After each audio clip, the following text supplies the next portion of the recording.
లేదు, నేరుగా దేవుని యొక్క వాక్యములోనికి వెళ్ళి కొన్ని శ్రేష్టకరమైన మాటలు ధ్యానం చేయాలని ప్రభు పేరిట మీకు అందరికీ కూడా జ్ఞాపం చేస్తూ ఉన్నాను.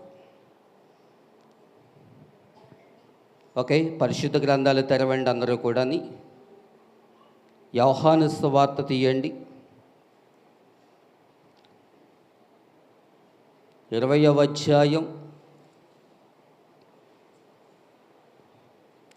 24 నుంచి 29 వరకు చదవండి. మొత్తం చదివేయండి.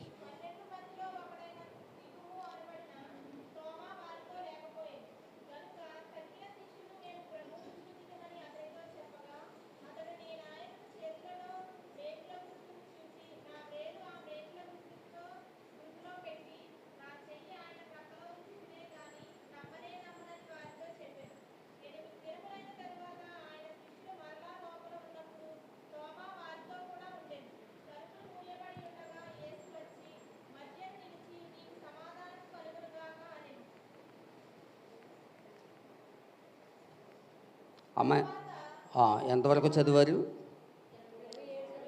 29 వరకు చదవండి.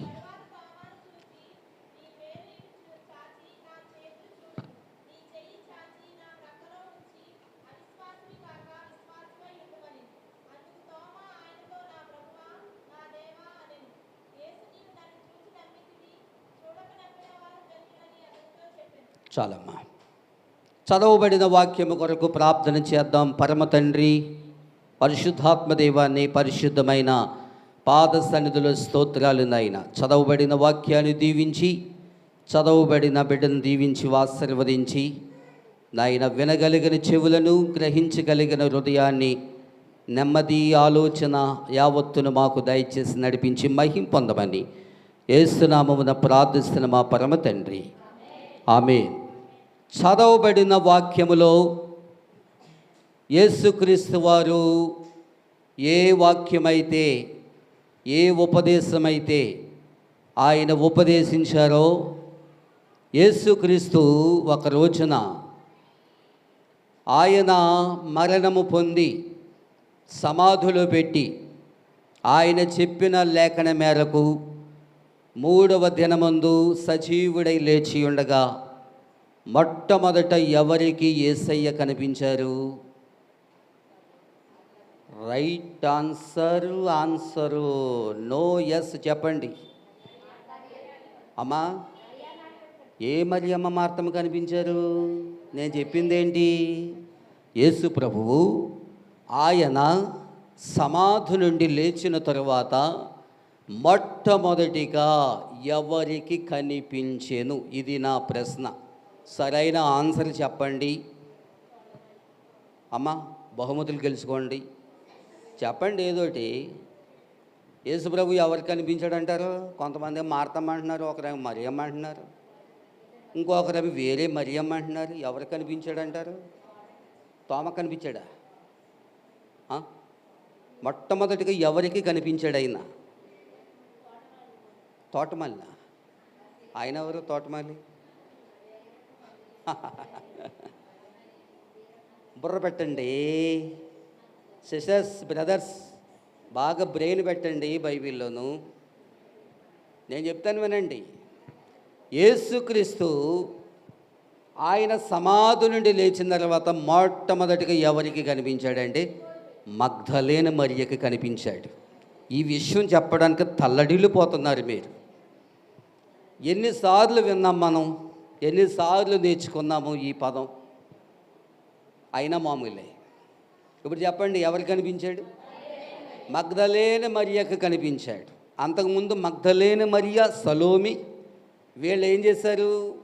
సుగంధ ద్రవ్యాలతో సమాధి దగ్గరికి వచ్చారు. అవునా? సమాధి దగ్గరికి వచ్చేటప్పటికీ యేసుప్రభువు ఆయన లేడు, లేచాడు, ఖాళీ సమాధిగా కనబడుతూ ఉంది. అదే సమయమున మరియా దుఃఖ నివారణ పొందింది. కారణం, యేసుక్రీస్తు వారు ఆయన ఎవరో తీసుకుని వెళ్ళిపోయారని, ఎవరో ఎత్తుకుని వెళ్ళిపోయారని, లేకపోతే సైనికులు వచ్చి యేసు ప్రభువుని తీసుకుని వెళ్ళిపోయారని మరియమ్మ, మగ్దలేనే మరియా చాలా దుఃఖ నివారణ పొందినట్లుగా చూస్తాం మనం. దేవునికి స్తోత్రం, హల్లెలూయా. మరియమ్మ అంటుంది, నా మనసు ఏమీ బాగోలేదు, కాసేపు ఉండి నేను వస్తాను, మీరు వెళ్ళిపోండి అని చెప్పి ఉన్న స్త్రీలను పంపించేసినట్లుగా మనం చూస్తాం. కానీ మగ్దలేనే మరియకి ఒకే గుర్తుంది. ఆ గుర్తు ఏంటంటే, నా ప్రభువుని ఎవరో తీసుకుని వెళ్ళిపోయారు. ఆమె ఏడ్చింది, ఏడుస్తూ కన్నీటితో ప్రార్థన చేస్తూ ఉంది. ఎవరు నా ప్రభువుని తీసుకుని వెళ్ళిపోయారని ఆమె చెబుతూ ఉండగా, యేసుక్రీస్తు ఒక రోజున ఆయన సమాధి నుండి లేచిన తర్వాత వెళ్ళిపోతున్నటువంటి సమయంలో మగ్దలేనే మరియమ్మ చూసింది ఒకరోజు. ఆమె ఏమంటదో తెలుసా? ఇదిగో ఈ తోటకు తోటమాలివా నీవు? నా ప్రభువుని నువ్వే తీసుకెళ్ళి ఉంటావు. నా ప్రభువుని ఎక్కడ ఉంచావో చెప్పు, నా ప్రభువుని ఎక్కడ దాచావో చెప్పు, ఆయనను నేను తీసుకుని వెళ్ళిపోతాను అని ఆమె మాట్లాడుతూ ఉంది. సరాసరి ఎవరితో మాట్లాడింది? యేసయ్యతోటే మాట్లాడింది. ఎందుకు అలాగ తోటమాలి అనుకుంది? గమనించలేదు మరియమ్మ, ఏమాత్రము గమనించలేదు.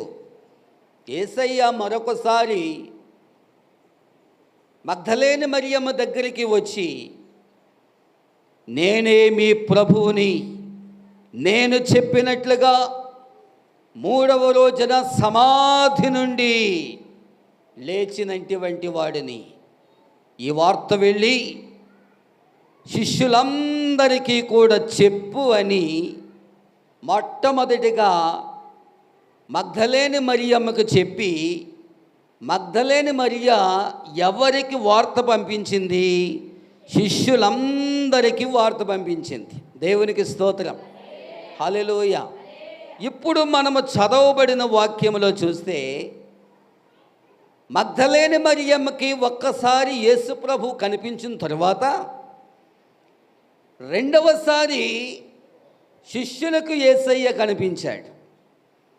యేసయ్యను చూచినటువంటి వ్యక్తి పేతురు గారు చాలా కన్నీటి పరమయ్యాడు. కన్నీరు, దుఃఖము, వేదన ఆయనకు ఎదురైంది. కారణం, యేసు ప్రభు ఎరుగునని అబద్ధాలు పలికిన మూర్ఖుడు నేను. దేవుని ఎదుట కన్నీటితో ఆయన పాదముల మీద పడి ఎంతో వేదన పొందినట్లుగా మనము చూడగలుగుతాం. కొంతమంది శిష్యులు కనబడతారు. ఆ శిష్యులు కూడా యేసును చూచారు. వీళ్ళందరూ కలిసి ఎక్కడికి వెళ్ళారు? తోమా గారి దగ్గరికి వెళ్ళారు. ఎక్కడికి వెళ్ళారు? తోమా గారి దగ్గరికి వెళ్ళారు. అన్నా తోమా అన్నా నీకు విషయం తెలుసా అన్నారు. ఏ విషయము అన్నాడు ఈయన. అదే మన యేసు ప్రభు ఉన్నాడు కదా, సమాధి నుండి ఆయన లేచాడు కదా, ఆయన నిజంగా లేచాడు. ఈ వార్త నీకు కూడా చెప్పమన్నారు మన వాళ్ళందరూ కూడాని. తోమా అన్నయ్య, ఎంత అదృష్టం మనకి, ఎంత ఆశీర్వాదం మనకి, ఎంత దీవెన మనకి. ఆ మాటకు తోమా ఏమన్నాడు? ఇదిగో ఆయన గాయాలలో వేలు పెడితేనే కానీ ఆయన లేచాడని నేను నమ్మన్నాను. మీరు నమ్మితే నమ్మండి, పోతే పోండి, ఉంటే ఉండండి, నేను మాత్రం నమ్మను అన్నాడు. అంటే దీనికి అర్థం ఏంటి?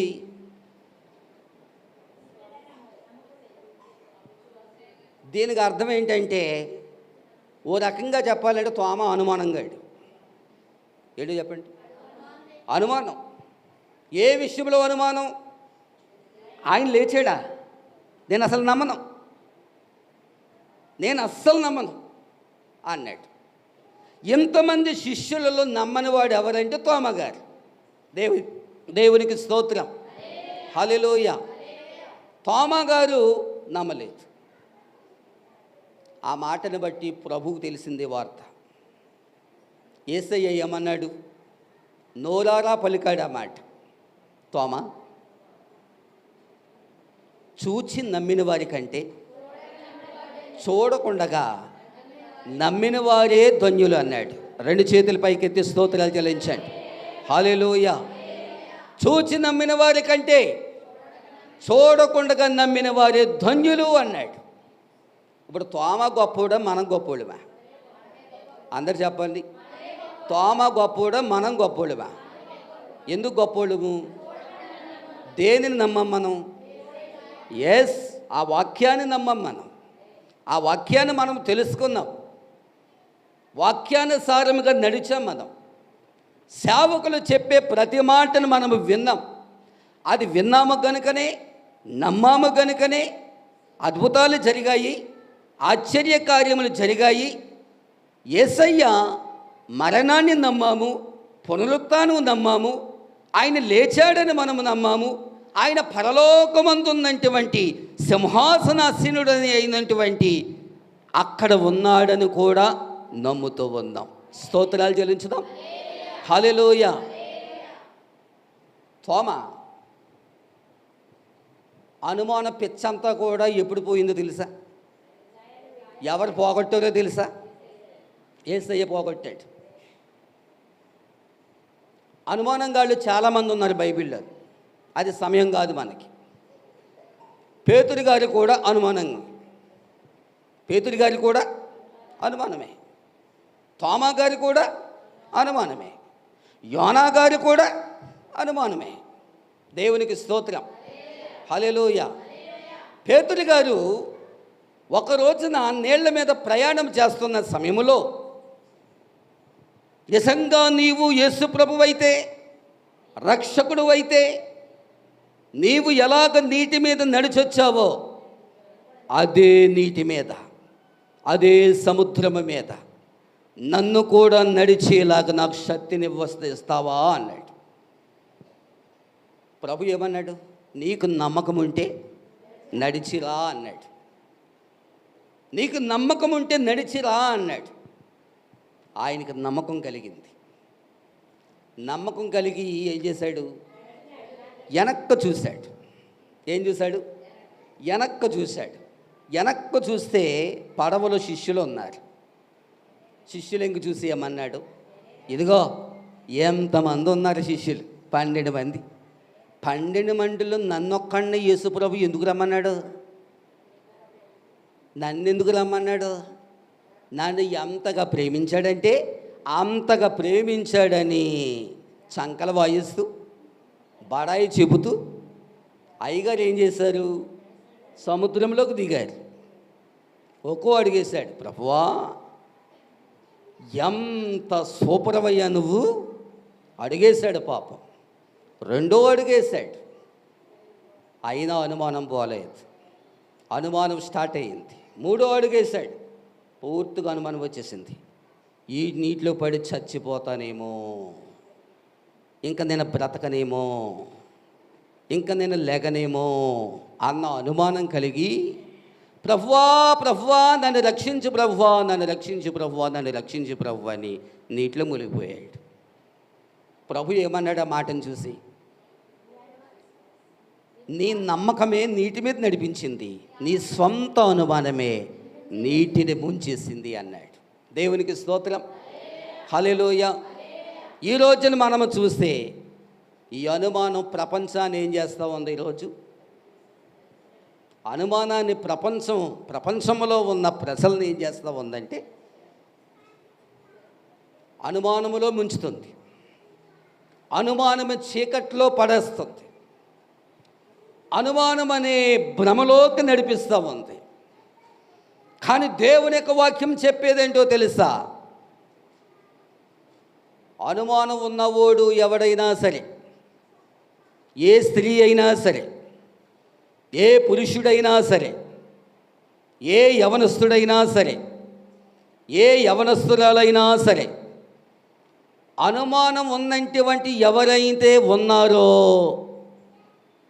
చచ్చే వరకు నిద్రపట్టదు వాళ్ళకి. రైట్ ఆన్సర్ చెప్పండి. నిద్రపట్టదు. నిజమా కాదా? నిజమేనా? యేసు ప్రభు నమ్ముకున్న బిడ్డలకు అనుమానం ఉండొచ్చా? చెప్పండి. మా అన్నయ్యలు ఏం ఆడట్లేదు. ఏం చేస్తున్నారు? అనుమానం ఉండొచ్చా మనకి? యేసు రక్తంలో కడగబడింది బిడ్డలం మనం. యేసు ప్రభు నమ్ముకున్నటువంటి బిడ్డలం మనం. వాక్యాన్ని చదువుకొలుగుతూ ఉన్నాం, ప్రార్థన చేస్తూ ఉన్నాం, కన్నీటి ప్రార్థన చేస్తూ ఉన్నాం, దేవుని యొక్క అభిషేకాన్ని పొందుకుంటూ ఉన్నాం. ఎలాంటి వాళ్ళకి అనుమానం ఉండొచ్చా అమ్మా? ఉండకూడదని ఈజీగా అంటే సరిపోయిందా? దాన్ని నెరవేర్చొద్దు. Praise the lord. హల్లెలూయా. ఎవరితోనైనా ఫోను మాట్లాడితే అనుమానం. ఎవరితో మాట్లాడావు నువ్వు?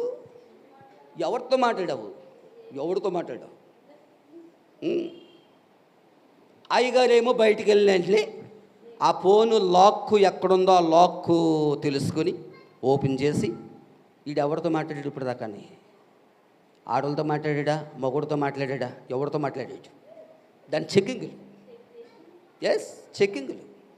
సెల్ ఫోన్ చెక్కింగులు, వాట్సాప్ చెక్కింగులు, మెసేజ్ చెక్కింగులు, ఫేస్బుక్ చెక్కింగులు, ఇంకేంటి ఇన్స్టాగ్రామ్ చెక్కింగులు. ఎన్ని చెక్కింగులు అంటే అన్ని చెక్కింగులు ఉంటాయి. ఇదంతా కూడా మనల్ని సర్వనాశనం చేసేదల్లా అనుమానమే పెనుపోతాం.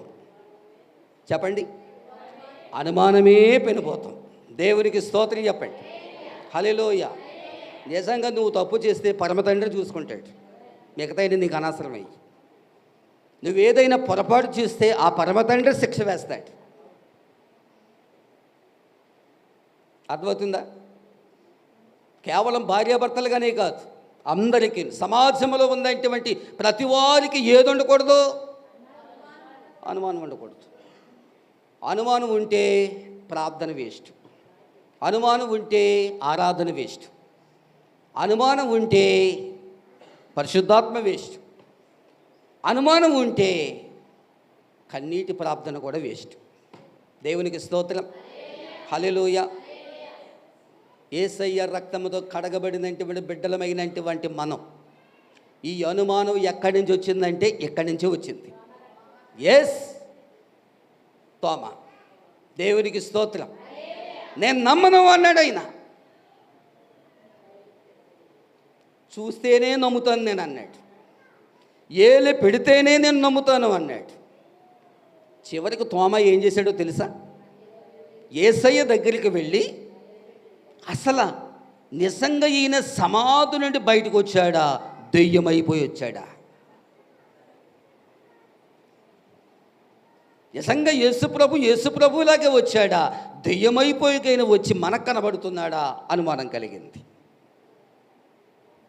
యేసయ్య ఏమన్నాడో తెలుసా? తోమా, ఇంకా సందేహిస్తావెందుకు?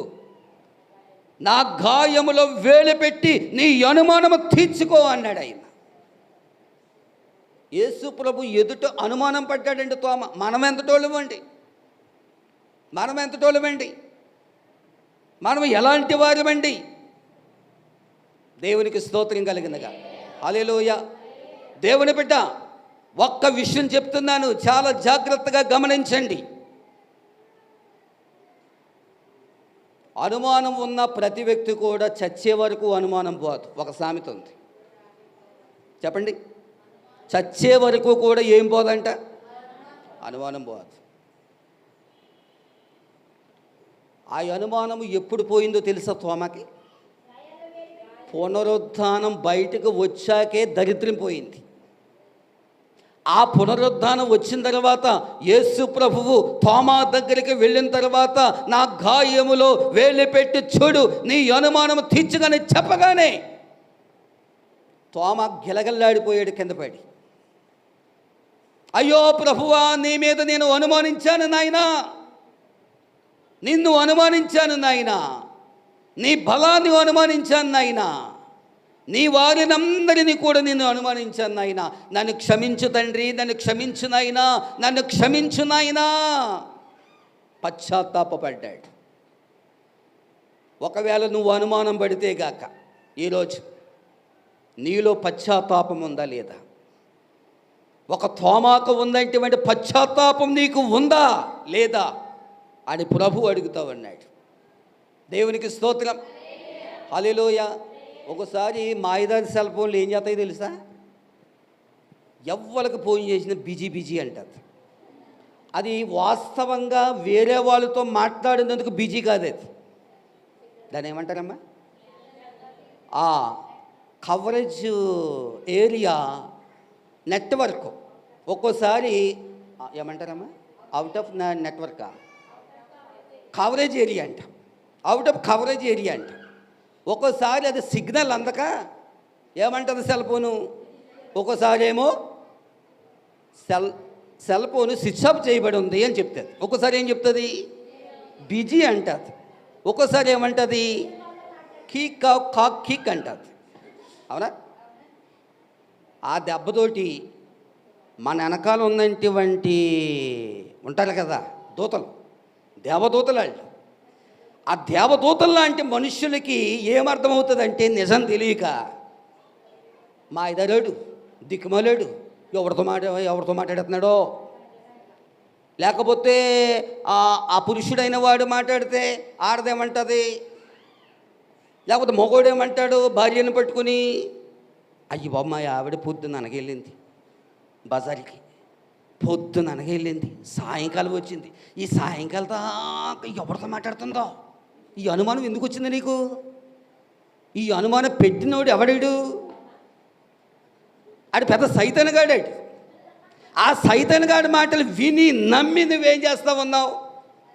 బుర్రంతా పాడు చేసుకుంటున్నావు అంతే. దేవునికి స్తోత్రం చెప్పండి. హల్లెలూయా. నా సెల్ ఫోన్ ఉంది, వాట్సాప్ చెక్ చేసుకోండి. తర్వాత ఇంకేంటి? Facebook check. ఆ ఫేస్బుక్ అంటే ఏంటి తెలియదు నాకు ఈ రోజు వరకు కూడా. ఇన్స్టాగ్రామ్ కూడా తెలియదు నాకు. మెసేజ్లు కూడా తెలియదు నాకు.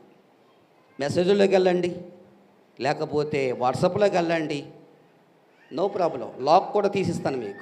ఏదైనా మెసేజ్లు ఉంటే చూడండి సార్. ఇందులో ఏమైనా ఉన్నాయా? నాకు మెసేజ్ పెట్టడమే తెలియదు నాకు. అందుచేత మా పిల్లల చేత పెట్టిస్తాను ఏదైనా కోటాలు ఉంటే కాక.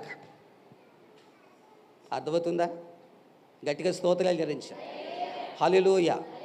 ఈరోజు వరకు కూడా ఎవరితోనూ కూడా నేను అనుమానం పడను. నేను అర్థమవుతుందా? నా మాట అంటే మాట, సూటిగా వెళ్తాను.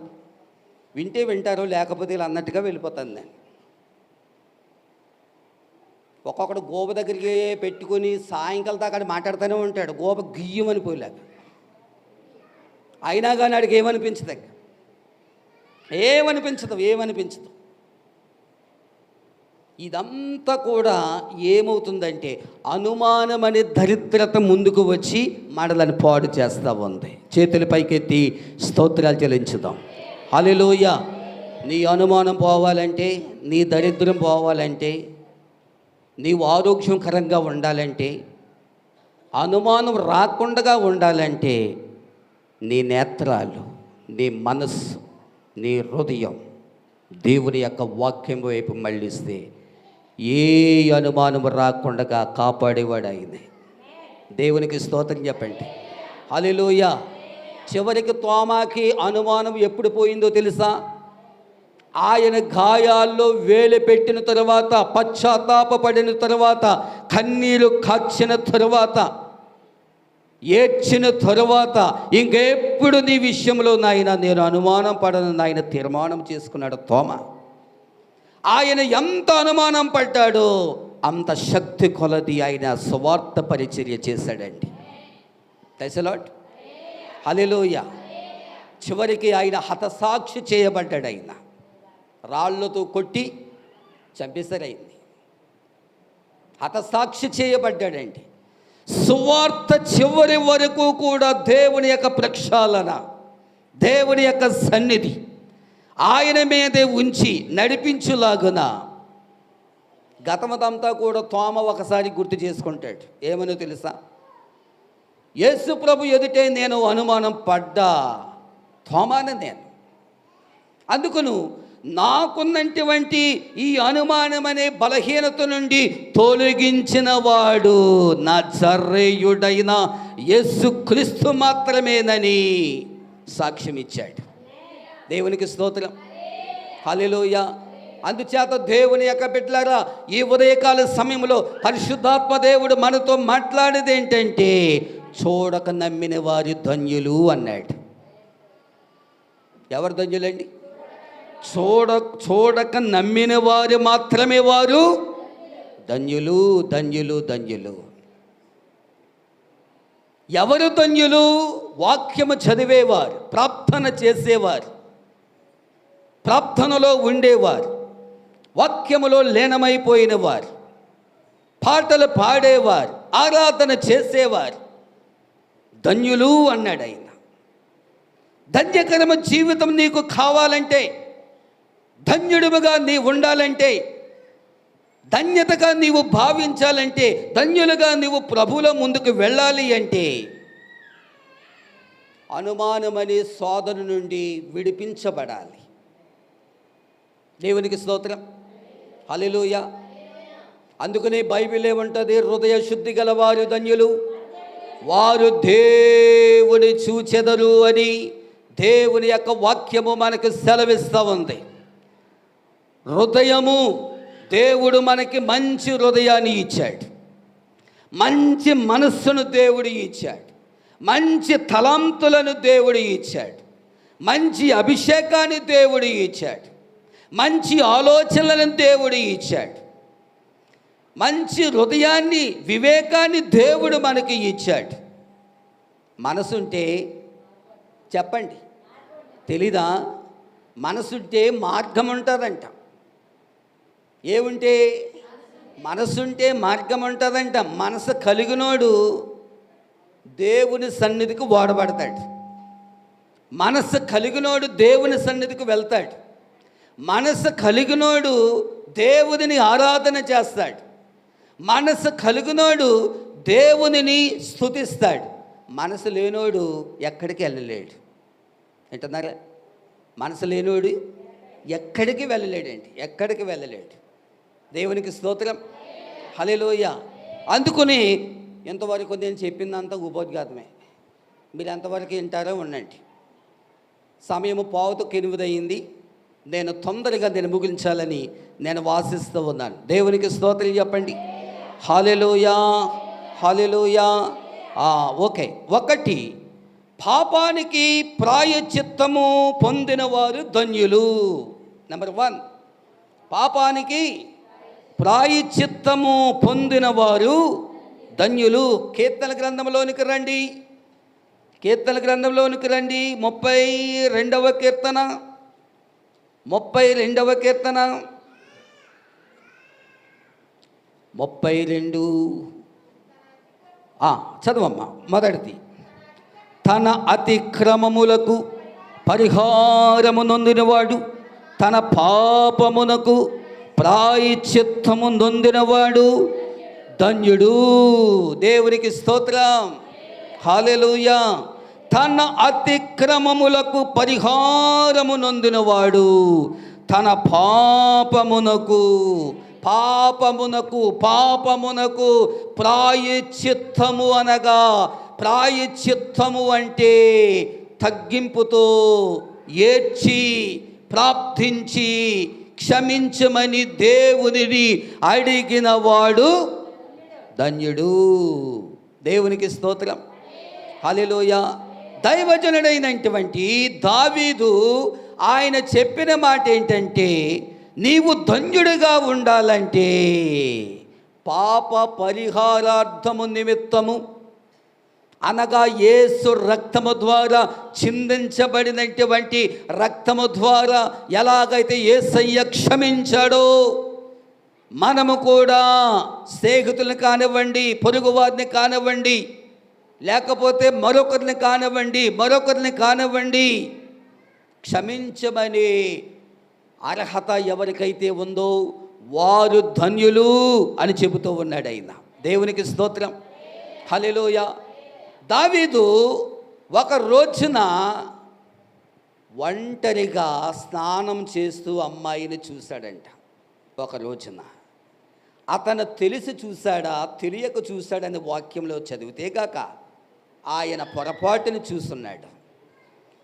దాని నిమిత్తమై దావీదు రిక్తుడుగా పశ్చాత్తాపముతో విరిగి నలిగిన హృదయముతో దేవుని యొక్క సన్నిధి సముఖములో ఆయన పశ్చాత్తాపడినట్లుగా దేవుని యొక్క వాక్యములో చూస్తాం.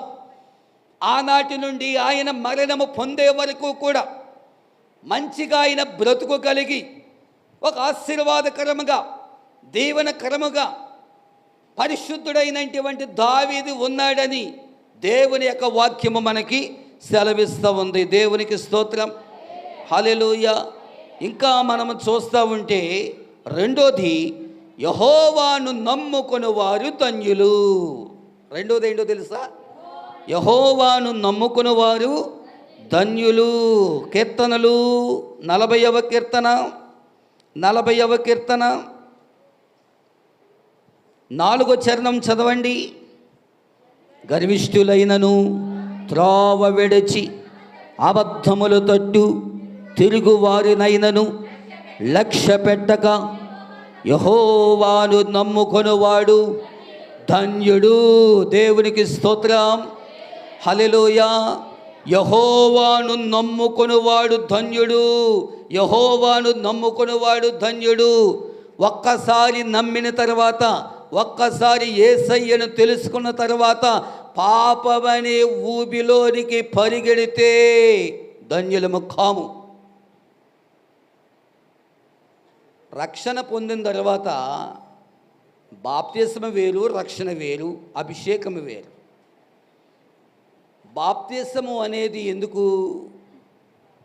గతించిన పాపమనే జీవితంలోనికి పరుగులెట్టి ఆ పాపాన్ని చంపడమే బాప్తిస్మం. ఎస్, రక్షణ అనగా అర్థం ఏంటి? ఎస్, మారు మనసు పొందుటండి. మారు మనసు పొందుట, దానిని నీటి బాప్తిస్మము అన్నారు. పరిశుద్ధాత్మ బాప్తిస్మం అంటే ఏంటి? ఆయన సన్నిధిలో సంఘములో నాటబడిన తరువాత, సంఘములో విత్తబడిన తరువాత, సంఘములో ఒక నెంబరుగా ఉన్న తరువాత, నేను క్రీస్తు బిడ్డను అని చెప్పుకున్న తరువాత, దేవుని యొక్క అభిషేకాన్ని పొందుకున్న తరువాత మరలా పాత జీవితంలోకి వెళ్ళావా? పాపమనే సంకెళ్ళ చేత నువ్వు బంధించబడ్డావా? రెట్టింపు కొలదిగా దేవుడు శిక్ష వేస్తాడు దానికి. ప్రైజ్ ది లార్డ్, హల్లెలూయా. అందుకును యెహోవాను నమ్ముకున్న వారు ధన్యులు అన్నాడు దాన్ని. ఆయన ధన్యులముగా మనము ఉండాలి అంటే ఆత్మీయత అనేది సంపాదించుకోవాలి. మనం ఏం సంపాదించుకోవాలి? ఆత్మీయత మనము సంపాదించుకోవాలి. ఒక్కసారి ఆత్మీయత పోయిందంటే తిరిగి సంపాదించుకోలేం. తిరిగి మనము ఏమాత్రము మనము సంపాదించుకోలేము. అందుకును దేవుని యొక్క బిడ్డలారా, దేవుని యొక్క వాక్యములో చూస్తే ఎవరైతే యెహోవాను నమ్ముకుంటారో, ఏ స్త్రీ అయితే యెహోవాను నమ్ముకుంటాదో, ఏ పురుషులైతే యెహోవాను నమ్ముకుంటాడో, ఎందరైతే యెహోవాను నమ్ముకుంటారో, నమ్ముకొనిన వారు ఎన్నటికి శిక్ష వేయను అంటాడు ఆయన. Praise the lord, hallelujah. ఇంకా మూడోది మనం చూస్తున్నాం, దేవుని యొక్క వాక్యము విని గైకొని వారు ధన్యులు. ఏం వినాలి? దేవుని యొక్క వాక్యాన్ని విని గైకొని వారు ధన్యులు. ప్రకటన గ్రంథంలోనికి రండి. ప్రకటన గ్రంథంలోనికి రండి. 1వ అధ్యాయం చూడండి. 1వ అధ్యాయం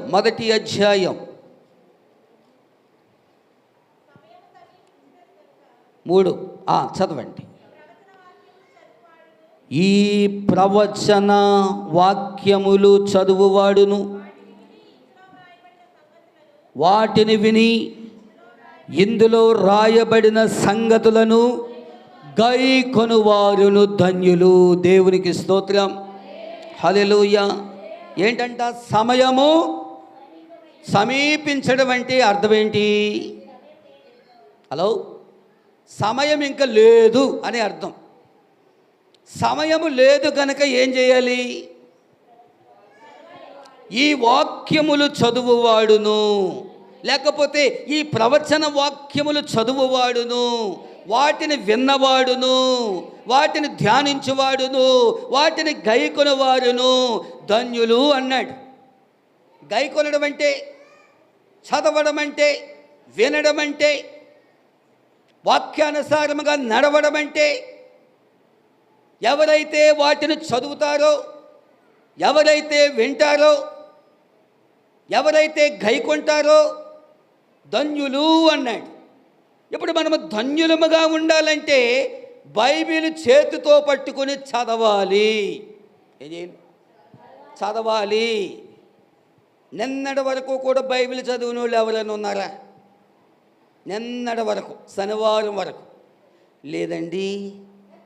మీకు తెలుసు కదండి, వారమంతా పెళ్ళిళ్ళు కదండి, వారమంతా ప్రధానాలు కదండి, వారమంతానండి పెళ్ళి కొడుకుని చేయడం అండి, పెళ్ళి కూతురిని చేయడం అండి, పసుపులు రాసుకోవడం అండి, వాళ్ళ వీళ్ళని పరిగెట్టించేయడం అండి అంటారా? చెప్పండి, ఏదోటి చెప్పండి. మేము ఉండగా అలాంటి ఘర్షణలు ఏమి జరగలేదులే. మేము లేని తర్వాత ఏమైనా జరిగిందేమో నాకు తెలియదు, కానీ మేము ఉండగా అయితే జరగలేదు. దేవునికి స్తోత్రం. హల్లెలూయా అని గట్టిగా చెప్పండి. హల్లెలూయా, హల్లెలూయా. అది విషయం. ఎందుకు మాటలు చెప్తున్నాను? నేను చెప్పే మాటలు కాదు, ప్రభు చెప్పిన మాట ఏంటి? సమయం అయిపోయింది అంటున్నాడు ఆయన. ఆ మాట సెన్నలు అయిపోయింది, వేల కొలది సంవత్సరాలు అయిపోయింది. సమయం అయిపోయింది కనుక ఈ ప్రవచన వాక్యములు చదువువాడును అన్నాడు. అంటే పొద్దున్నే చూసి ఎవరి ముఖం చూడాలి? మనము ఎందుకు పనికిరాని డైలాగులు వేస్తాం. పొద్దున్నే ఎవరి ముఖం చూసానో ఆడెవడో వచ్చి తిట్టేహేడియాలి, సీటోడు వచ్చి తిట్టేహేడు, కుళాయి దగ్గరికి వెళ్తేనేమో దెబ్బలు తగిలేసాయి. ఆ డైలాగులు వద్దు. పొద్దున్నే లేచి దేవుని ముఖం చూద్దాం అంతే. దేవునికి స్తోత్రం చెప్పండి. హల్లెలూయా. మున్సిపాలిటీ కాలనీకి ఎప్పుడైనా వెళ్ళారా మీరు? మున్సిపాలిటీ కాలనీకి వెళ్ళవా? బిందెలు ఎలా ఉంటాయి? భలే అందంగా ఉంటాయి కదా. బిందెలకి ఒక్క బిందెకి లెక్క పెడితే గాక 200, 300, 500 ఉంటాయి దానికి లెక్కెడితే కాక. మన పల్లెటూరులో మాత్రం ఏ బిందెకి కూడా సొట్ట కనపడదు మనకి. అంటే మనము ఎంత పరిశుద్ధులమో, మామూలు పరిశుద్ధులం కాదు మనం. దేవునికి స్తోత్రం చెప్పండి. హల్లెలూయా, హల్లెలూయా. ఓ రోజు ఓ ప్లేస్కి వెళ్ళాం మేము, నాన్నగారు నేను. ఆ ప్లేస్కి వెళ్ళి వచ్చేస్తున్నాం. ఆ ప్లేస్కి వెళ్ళి వచ్చేస్తుంటేని సరిగ్గానే మేము ఎక్కడ ఆగామంటే ఓ ఇంటికాడ ఆగాం. ఓ ఇంటికాడ ఆగాం. నేను ఉన్నాను అనే పాప వాళ్ళకి తెలియదు. పాప వాళ్ళకి నాన్నగారేమో ఇంకో చోటకి వెళ్ళారు, నేనేమో ఓ ప్లేస్లో ఆగాను. ఇద్దరమో ఒకే చోట ఆగాం. బండో చోట ఎట్టాం. ఆయనేమో ఎదరికి వెళ్ళారు, నేనేమో వెనక్కున్నాను. నేను బయటకు వచ్చేటప్పటికి సంగీత సునాదం వినబడుతుంది. ఆయన ఎవరో ఒక ఆయన నన్ను చూశాడు. ఆయన మన చర్చకు వచ్చేవో ఆయన నన్ను చూసి, నోర్మయ్యి పాస్టర్ గారు అబ్బాయి ఉన్నాడు అక్కడ, మాట్లాడుకొని కూర్చోండి అన్నాడు. ఎందుకు నాకు భయపడమేంటి? నేను ఏమన్నా కొత్తకు వచ్చిన దేవుడిని అంటే ఏమన్నాను? ఆ పరమ తండ్రికి భయపడండి, అంతేగాని మనుషులు భయపడ్డమేంటి? మతి లేకపోతేని పాస్టర్ గారికని, పాస్టర్ గారి కొడుకులకని, లేకపోతే పాస్టమ్మ గారిని భయపడడం కాదు, పరమ తండ్రికి భయపడి ఇది చేయండి. దేవునికి స్తోత్రం చెప్పండి. హల్లెలూయా. కొంతమంది భక్తి పరులు ఏం చేస్తూ ఉంటారంటే, ఆదివారం మాత్రం అబ్బా నాకున్న పరిశుద్ధత ఎవ్వడికి లేదండి అన్నట్లుగా వచ్చేస్తారు. ఇంటికి వెళ్ళిన తర్వాత అన్నీ మామూలే, అన్నీ మామూలే. గలిబిలి మామూలే, తన్నుకోవడం మామూలే, గలిబిలి పెట్టుకోవడం మామూలే, కేకలు వేసుకోవడం మామూలే. ఇంట్లో పెట్టినటువంటి కేక సాకురు సెంటర్ కనపడుతుంది, అంతగా కేకలు వేస్తూ ఉంటారు కొంతమంది. దేవునికి స్తోత్రం. పౌలు గారు ఏం చెప్తారో తెలుసా భార్యాభర్తల గురించి? అపోస్తలుడైన పౌలు గారు ఏం చెప్తారో తెలుసా? మీ భార్యాభర్తలకు ఉన్న గోరంత విషయాన్ని కొండంతగా చేయకండి. మీకేదైనా సమస్య ఉంటే దాని పరిష్కారం ఏంటో తెలుసా? మీ గదిలోనికి వెళ్ళి తలుపులు వేసుకొని సమర్థించుకొని ఒకరికొకరు అర్థం చేసుకొని అప్పుడు మీరు బయటికి రండి అంటాడు పౌలు గారు. ప్రైజ్ ది లార్డ్, హల్లెలూయా. అయినా కానీ భర్త వినలేదనుకో, అయినా కానీ భార్య వినలేదనుకో, మీ భారమంతా కూడా దేవుని మీద మోపుకొని ప్రార్థన చేయండి. దేవునికి స్తోత్రం, హల్లెలూయా. అప్పుడు మీరు ధన్యులు అన్నాడు ఆయన. వాక్యము చదివేవారు ధన్యులు అన్నాడు, వినేవారు ధన్యులు అన్నాడు, ధ్యానించేవారు ధన్యులు అన్నాడు. ఎవరైతే ధ్యానిస్తారో, ఎవరైతే అనుసరిస్తారో, ఎవరైతే ఆ వాక్యానుసారముగా నడుస్తారో వారు ధన్యులు అన్నాడు. నెంబర్ 4, జ్ఞానము సంపాదించుకొనువారు ధన్యులు. 4వది ఏంటి? జ్ఞానమును సంపాదించుకొనువారు ధన్యులు. సామెతల్లోనికి రండి ఒకసారి. సామెతల గ్రంథము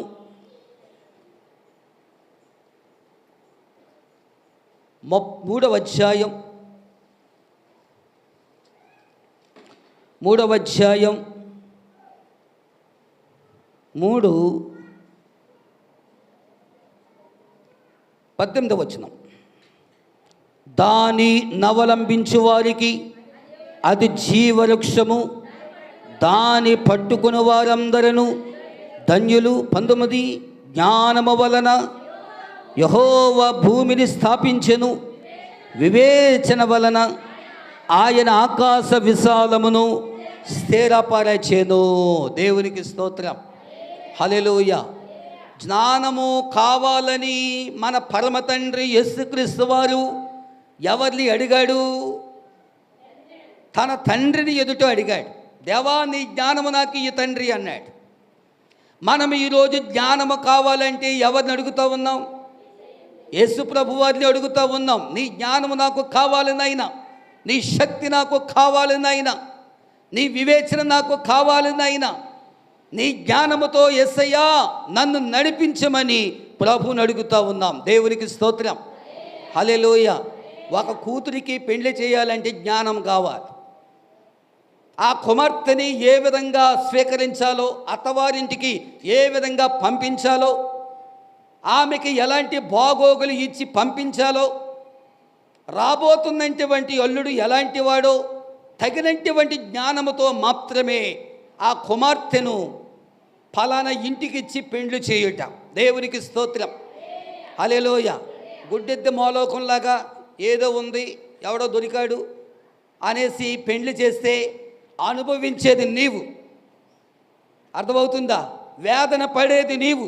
అలాంటి వేదన పడకుండా ఉండాలంటే జ్ఞానముతో కూడినటువంటి ప్రార్థన శక్తితో నీ బిడ్డలను మరొక ఇంటికి పంపించాలనే ఆలోచన కలిగి ఉండాలని దేవుని యొక్క వాక్యం సెలవిస్తూ ఉంది. దేవునికి స్తోత్రం, హల్లెలూయా. అందుచేత దేవుని బిడ్డలారా, మనము ధన్యులముగా ఉండాలి అంటే మనము నీతిగా పరిపాలిస్తూ ఉన్నప్పుడు, మన బిడ్డలను కూడా అదే మార్గంలో వారిని పెంచుతూ ఉన్నప్పుడు, ఎంతవరకు నా బిడ్డల్ని మనం అనుకుంటాం కదా, నా బిడ్డల్ని ఆత్మీయతలో పెంచాను, వాక్యములో పెంచాను, ప్రార్థనలో పెంచాను. పెద్దదైన తర్వాత ఆమెకు వివాహం చేయాలనుకుంటాం. వివాహం చేయడానికి ముందు మనకి ఎన్నో ఆలోచనలు వస్తాయి తెలుసా? తగినటువంటి భర్త ఎక్కడ దొరుకుతాడు, ఏ స్థలంలో దొరుకుతాడు, ఏ ఊరిలో దొరుకుతాడు అని ఆలోచించకంటే ముందు మనం ఏం చేస్తాం తెలుసా? ప్రార్థన చేస్తాం, సేవకులకు చెబుతాం. వారి ప్రార్థనలో పెట్టబడిన తరువాత దేవుడు ఆ ప్రార్థన ఆలకించి తగిన సమయమందు ఒక మంచి శ్రేష్టకరమైన ఊహించిన కార్యముగా ఉన్నటువంటి కార్యాన్ని ప్రభు జరిగిస్తాడు. ప్రైజ్ ది లార్డ్, హల్లెలూయా. హల్లెలూయా. అందుకనే దేవుని యొక్క బిడ్డలారా, ఆలోచన ప్రకారముగా మనం ముందుకు వెళితే దేవుడు ఆశీర్వాదం దీవెనలు మెండుగా దయచేస్తాడు. దేవునికి స్తోత్రం. హల్లెలూయా. ప్రేమించి పెళ్లి చేసుకొనుట మంచిది. మళ్ళీ చెప్తున్నాను, ప్రేమించి పెళ్లి చేసుకొనుట మంచిది. ప్రేమించిన వారిని మోసము చేయుట కాదా? అది కూడా చెప్పాలా? నేను మంచిది కాదని చెప్పరే. టైం అయిపోయిందా? మీకు ముగించేస్తాను, కంగారు అవ్వకండి. గట్టిగా స్తోత్రాలు చెల్లించండి. హల్లెలూయా. అత్తను మామను మోసం చేయడం మంచిది కాదు. కుటుంబంలో తల్లిదండ్రులు మోసం చేయడం మంచిది కాదు. తల్లిదండ్రులు ఎదిరించి, ఊరిని ఎదిరించి, పెద్దలను ఎదిరించి సీక్రెట్గా బయటకు పోయేవాళ్ళు యోగ్యమైనది కాదు.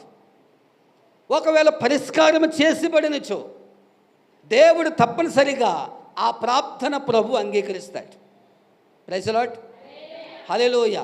దేవుని యొక్క వాక్యము నియమం తప్పనిసరిగా చెబుతూ ఉంది మనకి. అందుకనే జ్ఞానముతో మనం ఏం చేయాలా చెప్పండి? జ్ఞానముతో ఏం చేయాలి? కార్యాలను జరిగించాలి మనం. దేవునికి స్తోత్రం. జ్ఞానముతో కార్యాలను జరిగించి అజ్ఞానముగా మనం ఉండకూడదు. పౌలు గారు ఏం చెప్తారు? మీరు జ్ఞానుల వలె కాక అజ్ఞానుల వలె మీరు ఉండకుండుడి అన్నాడు. దేవునికి స్తోత్రం చెప్పండి. హల్లెలూయా. జ్ఞానులుగా మీరు ఉండాలి, అజ్ఞానము మాత్రమే మీ ఎదుట ఉండకూడదు అని ప్రభు సెలవిస్తూ ఉన్నాడు. Praise the lord. హల్లెలూయా. ఇంకా మనము చూస్తూ ఉంటే చివరిది చెప్పేసి నేను ముగించాలని నేను ఆశిస్తూ ఉన్నాను. దేవునికి స్తోత్రం. హల్లెలూయా. ప్రభువు వచ్చినప్పుడు ఏ దాసుడు మేలుకొని ఉండునో వాడు ధన్యుడు అని దేవుని యొక్క వాక్యము సెలవిస్తూ ఉంది. లూకాసు వార్తలోనికి రండి. లూకాసు వార్త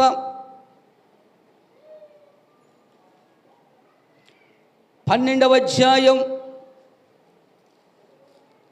37వ వచనం.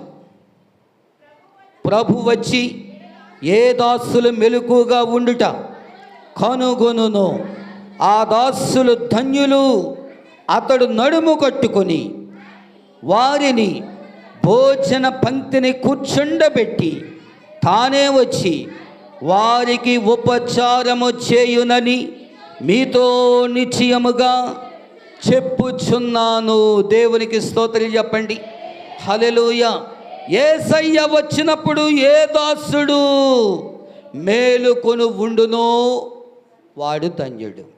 మేలుకొని ఉండడం అంటే నిద్రలో ఉండండి అన్న. ఎస్, సిద్ధపాటు కలిగి ఉండమని. సిద్ధపాటు కలిగి ఉన్న ప్రతివాడెవరు? ధన్యుడని చెప్పండి అమ్మా. ఆయన ధన్యుడని చెప్పండి. ఏ దాసుడు అయితే యేసు ప్రభు వచ్చే రాకడికి సిద్ధపడి ఉంటారో వాళ్ళు ధన్యులు అన్నాడు ఆయన. దేవునికి స్తోత్రం. ఈ ఉదయకాల సమయంలో పరిశుద్ధాత్మ దేవుడు మనకు సెలవిచ్చేది ఏంటంటే, ధన్యులముగా మనం ఉండాలంటే, ధన్యకరముగా మనం ఉండాలంటే, ధన్యకరముగా మనము జీవించాలంటే, ధన్యకరముగా మనము బ్రతకాలంటే ఈ నియమాలు మనకు అవసరం. ఏ నియమాలు అవసరం? ఎంతవరకు చెప్పబడిన నియమాలన్నీ కూడా మనకు అవసరమై ఉన్నవి. దేవునికి స్తోత్రం. హల్లెలూయా. అందుచేత ఈ ఉదయకాల సమయంలో పరిశుద్ధాత్మ దేవుడు జ్ఞానముతో మన బిడ్డలను నడిపించుట, జ్ఞానముతో మన బిడ్డలను ఆధ్యాత్మికమైనటువంటి మేలులతో నడిపించుట, జ్ఞానముతో మన బిడ్డలను మరొక ఇంటికి పంపించిన తర్వాత జ్ఞానముతో వారిని పంపించుట. అజ్ఞానముగా ఉంటే వేదన పడేది మనమే, శోధన పడేది మనమే, ఇబ్బందులు పడుతూ ఉంటే మనమే. Praise the lord. హల్లెలూయా. ఎన్ని విషయాలు చెప్పాను? 5 విషయాలు ఒక్కొక్కటి చెప్పండి. ధన్యుడు. యెహోవాను నమ్ముకుని వారు. నెంబర్ 3. ఎస్. నెంబర్ 4. జ్ఞానమును సంపాదించుకునేవాడు. నెంబర్ 5, అది చివరి పాయింట్ చాలా అత్యవసరం. ఆ అత్యవసరమైన మాట ఏంటంటే, ఎవరైతే మేలుకుంటారో, ఎవరైతే సిద్ధపడి ఉంటారో వారి ధన్యులు అని దేవుని యొక్క వాక్యము మనకు సెలవిస్తూ ఉంది. ఈ రోజు నుంచి ధన్యులముగా మనం ఉందుముగాక, వాక్యము చదివేవారముగా సిద్ధపడుదుముగాక, దేవుని యొక్క సన్నిధిలో దేవుని యొక్క అభిషేకాన్ని పొందుకొని అజ్ఞానము కాకుండా జ్ఞానుల వలె మనము నడిచిపోదుముగాక. ఆమేన్ గట్టిగా చెప్పండి. ఆమేన్. దేవునికి స్తోత్రం. హల్లెలూయా. ప్రభువులో మనము ముందుకు సాగిపోతాం. విత్తబడిన ఈ వాక్యాన్ని మన హృదయాల్లో, మన మనసుల్లో ఫలించి నడిపించిన గాక. మీ అందరికీ కూడా మరొక్కసారి వందనాలు తెలియపరుస్తూ ఉన్నాం. దేవుడు మిమ్మల్ని, కుటుంబాలని ప్రభు బలపరిచి నడిపించిన గాక.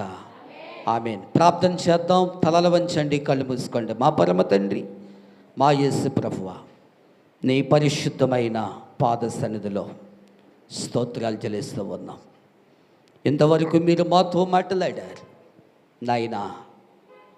అనుమానమనే సంకెళ్ళు, అనుమానమనే బలహీనత ఒకవేళ ఉంటే యేసు నామములో వాటిని దూరముగా తొలగించి నీ రక్తము ద్వారా ప్రోక్షించబడి ఉన్నటువంటి మేము నీ సన్నిధిలో మేము స్తుతించి దీన్ని గణపరిచి నీకిష్టమైన పాత్రలుగా మమ్ములను చేసి అజ్ఞానముకకే జ్ఞానముతోనైనా వినయముతోనైనా నీ సన్నిధిలో మేము నడిచి నీ యందు భయభక్తులతో మేము ఉండి నీ కృపా సన్నిధి మాకు దయచేయమని నజరేయుడైన యేసు నామములో ప్రార్థించుకుని వేడుకొనుచున్న మా పరమ తండ్రి. ఆమేన్. అందరికీ వందనాలండి. Thank you.